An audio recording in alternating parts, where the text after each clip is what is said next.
Às vezes, a beleza atrai não só admiração, mas obsessão, e o que começa como sedução pode terminar em terror. Fabiane Niclotti era uma mulher admirada em todo o país. Ex-Miss Brasil, modelo internacional, apresentadora, tinha uma vida construída com disciplina, trabalho e brilho. Mas por trás das câmeras, era apenas mais uma mulher em busca de afeto, de alguém que enxergasse sua alma além da aparência. Foi por isso que, em 2016, ela abriu um perfil em um aplicativo de relacionamentos. E foi assim que ela conheceu o homem que iria tirar a sua vida. Essa história é real. Está registrada em inquéritos policiais, jornais, autos de tribunal. Mas quase ninguém fala dela. Talvez porque ela revele algo que todos tememos. O perigo pode estar no toque gentil, no elogio bem colocado, na falsa conexão que nasce numa tela. Meu nome é Camila, e eu era amiga da Fabiane desde a adolescência. Vi ela vencer o Miss Brasil em 2004. Vi o país se encantar com o sorriso dela, com a calma na voz, com aquela forma serena de andar, como se flutuasse. Mas também vi os bastidores, a solidão, a desconfiança, os relacionamentos que davam errado porque as pessoas só queriam a Miss, não a mulher por trás da coroa. Em 2016, já com 31 anos, Fabiane estava recomeçando. Dava aulas de postura, fazia trabalhos com crianças carentes e havia se mudado sozinha para Gramado, no Rio Grande do Sul. Foi lá que ela conheceu Evandro Rafael Virganovitz, por um aplicativo de encontros. Evandro tinha 33 anos, trabalhava como eletricista, era reservado, um pouco tímido e, segundo o que dizia, encantado por quem tinha conteúdo. Era o tipo de homem que não chamaria atenção numa multidão, mas também não levantaria suspeitas. Parecia calmo, simples e, nas palavras dele, admirador da inteligência feminina. A Fabiane se encantou. Finalmente alguém que não a tratava como objeto. Alguém que perguntava sobre os livros que ela lia, sobre sua infância, sobre as dores da fama. Ela me disse: "Cá, eu acho que conheci alguém diferente." Só que ela não sabia que estava abrindo a porta para um predador discreto, paciente, meticuloso. Um homem que não procurava amor, mas controle. Nos primeiros encontros, tudo era encantador. Evandro a tratava com respeito. Fazia questão de não apressar nada. Dizia que queria construir confiança. Mas aos poucos, vieram os sinais. Comentários sutis sobre as roupas que ela usava. Sugestões de que ela deveria ser mais reservada. Perguntas constantes sobre onde ela estava, com quem. Crises silenciosas quando ela recusava convites. Um dia, ela me disse: "Ele tem um jeito de olhar. Parece calmo, mas por dentro tem alguma coisa errada." Mesmo assim, ela continuou. Talvez por carência, talvez por acreditar que podia ajudá-lo, ou talvez por medo de mais uma rejeição. Na noite do dia 28 de junho de 2016, Fabiane não respondeu mais às mensagens. Ela havia conversado com a mãe à tarde, prometendo ligar depois do jantar, mas o telefone ficou mudo. No dia seguinte, familiares ligaram para a polícia. O apartamento estava trancado por dentro. Não havia sinais de arrombamento. Mas quando os agentes conseguiram entrar, a cena era silenciosa e brutal. Fabiane estava deitada na cama, já sem vida, com sinais de asfixia por sufocamento. Não havia desordem, nem luta aparente. Era como se alguém tivesse entrado, matado e saído em paz. A câmera do condomínio, no entanto, registrou a entrada e saída de Evandro, poucas horas antes da estimativa da morte. Ele havia apagado registros de mensagens, deletado fotos, limpado rastros, mas não o suficiente. Evandro negou. Disse que tinham brigado, mas que não sabia do que estavam falando. Depois mudou a versão. Disse que ela pediu para ser sufocada durante uma relação. A polícia descartou a hipótese rapidamente. O laudo confirmou que ela foi assassinada com método, por sufocamento consciente e prolongado. Mais tarde, ele confessou, com frieza: "Eu entrei, conversamos e em determinado momento decidi que ia fazer isso. A motivação, poder, vontade de dominar, ódio de mulheres que o rejeitaram no passado e talvez um desejo de matar algo belo." Evandro foi condenado a 12 anos de prisão por homicídio qualificado. com agravante por motivo fútil. A pena revoltou familiares e amigos, considerada baixa para a crueldade do crime. No julgamento, Evandro não demonstrou arrependimento. Se manteve calado, sem emoção, como se tivesse cumprido um plano, frio, cruel, íntimo. A morte de Fabiane gerou comoção no Brasil inteiro, não apenas por quem ela foi, uma Miss, uma figura pública, mas pelo modo como ela morreu. Vítima de um homem que se apresentou como gentil, criado dentro de um sistema que ainda silencia o grito das mulheres que pressentem o perigo, mas não são ouvidas. Hoje, as aulas que ela daria ficaram vazias. Os planos para abrir um instituto social nunca saíram do papel. As fotos, os vídeos, o riso, estão congelados no tempo, mas a história dela precisa ser contada. Fabiane Niclotti confiou demais. Acreditou nas palavras doces, no toque leve, nos olhos calmos, e isso a levou à morte. Essa história é real e acontece mais vezes do que imaginamos. Ela só se tornou conhecida porque Fabiane era uma figura pública.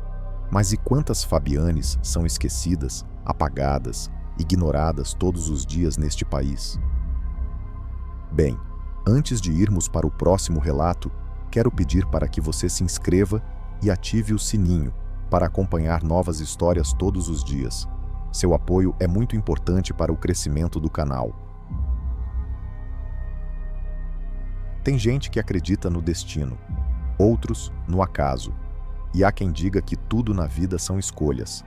Mas, e quando uma simples escolha, como dar um match no Tinder, se torna a porta de entrada para o fim da sua existência? Essa não é uma lenda urbana. Não é um conto de terror.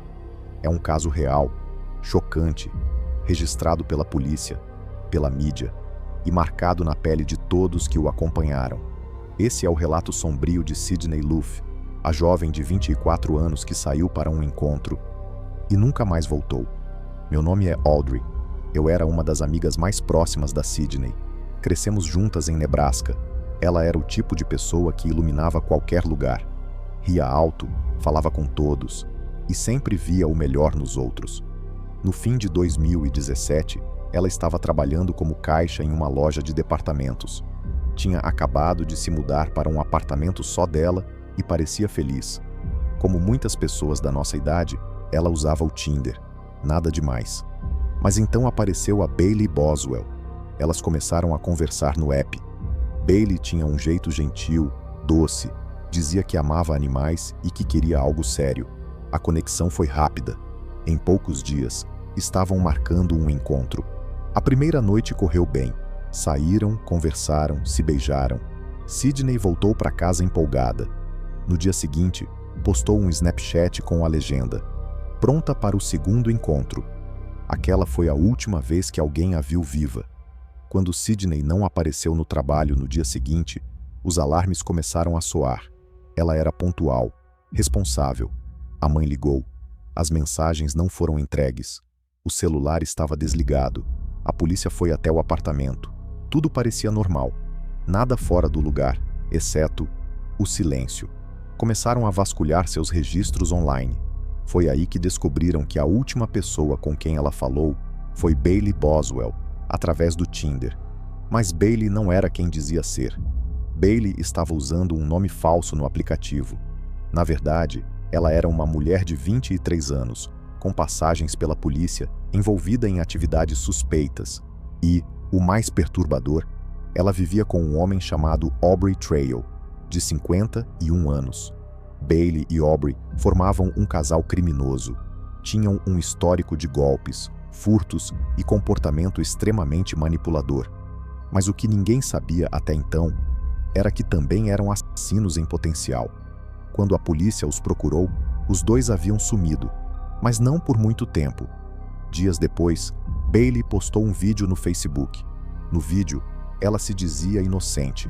Afirmava que tinha deixado Sidney em casa depois do encontro e que não sabia o que havia acontecido. Mas o vídeo era ensaiado. Ela lia de um papel. Tinha alguém fora da câmera guiando tudo. Enquanto isso, a polícia descobriu imagens de câmeras de segurança que mostravam Bailey e Aubrey comprando serras, produtos de limpeza industrial e forros plásticos. no dia anterior ao desaparecimento de Sidney. Foi o suficiente para a polícia entrar em ação. E então, o pior foi confirmado. No dia 4 de dezembro de 2017, 2 semanas após o desaparecimento, o corpo de Sidney foi encontrado esquartejado, ensacado em lixo plástico, espalhado em campos remotos do Nebraska, em estado avançado de decomposição. Ela foi assassinada com brutalidade. Cada parte do corpo havia sido cuidadosamente separada, lavada e embalada. Um crime cometido com frieza e método. Bailey e Aubrey foram finalmente presos. Durante os interrogatórios, Aubrey Trail se declarou culpado, mas tentou alegar que o assassinato foi acidental. Em determinado momento do julgamento, ele cortou a própria garganta na frente dos jurados. Uma tentativa de suicídio que não teve sucesso, mas revelou sua instabilidade mental e desespero. Durante o julgamento, Aubrey chegou a fazer declarações perturbadoras, dizendo que ele e Bailey pertenciam a um grupo secreto de bruxaria que buscava escravas sexuais submissas e que Sidney havia se recusado a cooperar. Era delírio, insanidade ou perversidade pura. No final, Aubrey Trail foi condenado à pena de morte.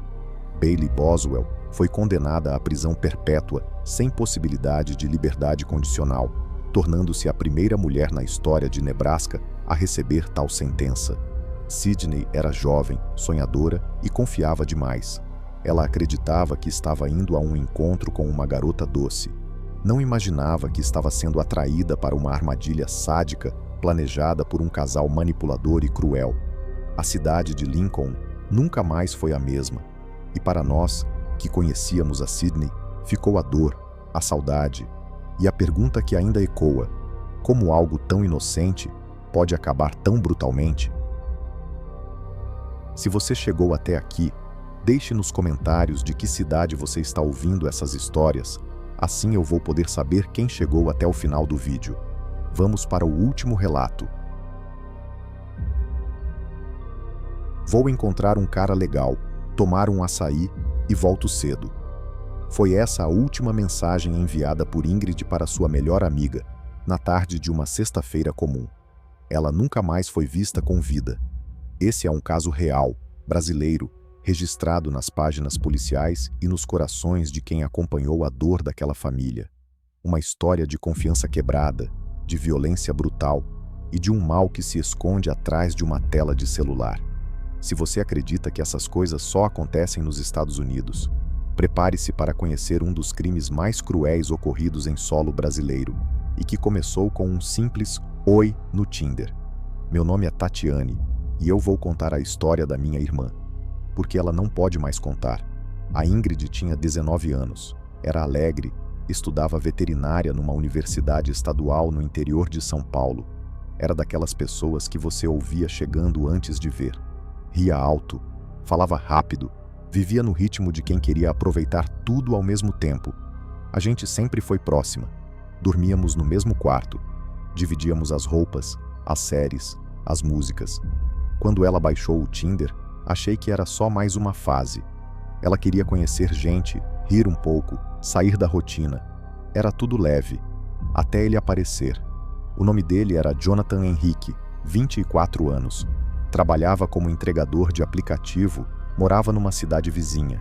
Tinha um jeito tranquilo, educado, sabia usar as palavras certas, conversava como se conhecesse a Ingrid há anos. Em poucos dias, já estavam trocando áudios, fazendo chamadas de vídeo, combinando de se ver. Ela me mostrou fotos dele. Era bonito, simpático, mas tinha algo que me incomodava, um olhar vazio. Na sexta-feira, 9 de julho de 2021, Ingrid se arrumou, colocou um vestido florido e um tênis branco. Disse que ia tomar um açaí com o Jonathan. Ela saiu sorrindo e nunca voltou. As horas foram passando. Primeiro pensei que tinham perdido a noção do tempo. Depois, achei que o celular havia descarregado. Mas às 3 horas da manhã, com ela ainda sem responder nenhuma mensagem, algo dentro de mim gritou. No sábado de manhã, fomos à delegacia. A polícia começou as buscas, mas disseram que precisavam esperar 24 horas. Mas nós sabíamos. Algo estava errado. Foi só no domingo que localizaram Jonathan. Ele negou ter visto Ingrid. Disse que nunca chegaram a se encontrar, mas sua voz tremia e os olhos não mentiam. Quando a polícia entrou no apartamento dele, encontrou sinais de sangue no colchão, roupas escondidas, o celular da Ingrid desmontado. No dia 12 de julho, o corpo de Ingrid foi encontrado numa área de mata às margens da rodovia João Batista Cabral Renó, próximo a uma estrada vicinal. Estava parcialmente enterrado, com sinais de estrangulamento, espancamento e tentativa de ocultação de cadáver. Ela havia sido morta na mesma noite do encontro. O laudo revelou que ela lutou pela própria vida.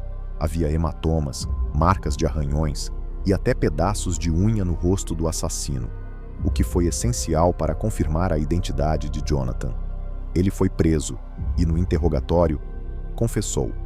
Disse que perdeu o controle depois de uma discussão, mas o celular mostrava mensagens dele dizendo que sabia o que estava fazendo.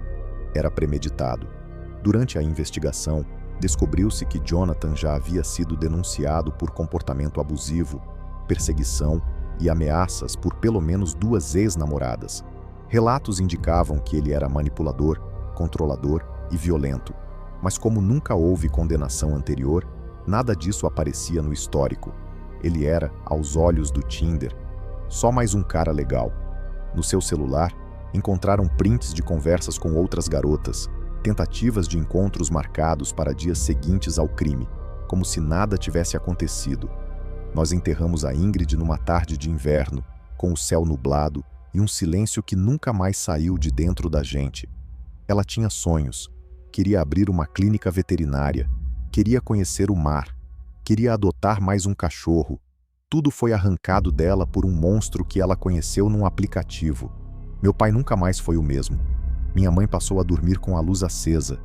E eu conto essa história toda vez que posso, porque ninguém merece passar pelo que a gente passou. Muito obrigado por ter chegado até o final. Para ajudar o canal a crescer e continuar trazendo novas histórias todos os dias, peço para que você deixe seu like no vídeo, se inscreva no canal e ative as notificações, assim você fica por dentro de tudo que tiver novo por aqui. Até a próxima!